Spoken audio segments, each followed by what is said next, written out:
I was craving a dry, smoked rub type chicken. So I'm gonna make this dry rub. Equal parts smoked paprika, some parsley, and some oregano. Any family member in my family, I always supply them with some house seasoning. Garlic powder, onion powder, sweet paprika, salt and pepper. Add just a little bit more salt.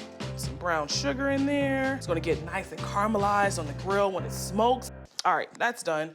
So I got a 5-pound bird here, a whole roaster. Take that backbone out, and that's gonna help the chicken cook much faster. And I'm gonna cut it in half. All right, there we go.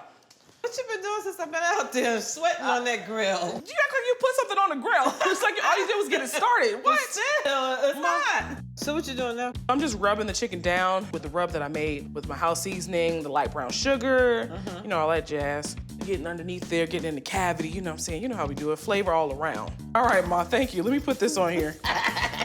I'm gonna get it on the grill. I like to keep the grill about 250, 300 when you're doing indirect smoking. Coals on the right side, I'm gonna put the chicken on the left. The smoke inside the grill is cooking the chicken versus directly putting it on top of the coals. It's gonna be infused with that smoky flavor. Let it stay on there for about 45 minutes to an hour. Then I'm gonna take those bad boys over, put on the other side towards the end and get a nice little char and those grill lines on top. I'm excited. My mom loves Alabama white sauce. She puts it on every like barbecue ribs. I mean, it's better for like chicken and pork. So that's about a cup of mayo, some apple cider vinegar because it is a vinegar-based sauce, about 2 tablespoons. Some Dijon mustard goes in there, just a squirt. Okay. A little horseradish, a little zest, a little zip, a little dry mustard in there as well. Dry mustard just complements that Dijon that we're already using. A little hot sauce, a little heat, a few dashes, salt, pepper. And I kind of like to go heavy on that pepper.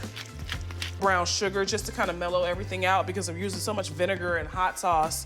The juice of half of a lemon. So it's a little tangy, it's a little sweet. So you said the vinegar is not gonna be too much? That's how you like your sauce. Trying to question me.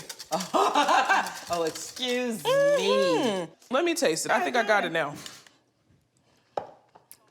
That's it? Perfection. I'm gonna taste it because I'm the one that likes the sauce. Let's see. That's it. I taste the lemon juice. You know, I taste the vinegar. It's creamy, a little sweet. But see, what that brown sugar does is more so like mellow it out versus it being a really sweet sauce. Okay, let me finish up the chicken, and I know you're gonna clean up because that's what you always do. That's exactly what I do. I clean as I go. Kardea will tear up a whole kitchen. Ooh, look at that chicken. It's nice and brown and pretty. Skin side down first. Most of the cooking got done over here with the indirect smoke. What I'm doing right now is just basically getting that char on the skin side. Probably around, I would say like the 12-minute mark, I'm gonna flip it over and let that other side get nice and grilled as well. So my brother thinks he's a grill master. I keep telling him, no matter where I am, whether it's Charleston, Edisto, I am still the grill master. Ain't that right, Ma? Show you right. The dogs think so. Chicken has to cook to 165. That's where it's the safe zone. Put it in the thickest part of the chicken right here in the breast. Yep, actually way up to temp. So let's get it off. Ooh, you see the juices coming out of that? That smells incredible. The spices, that house seasoning, the brown sugar. These are beautiful. Oh, now we're talking. Oh, now we're smoking.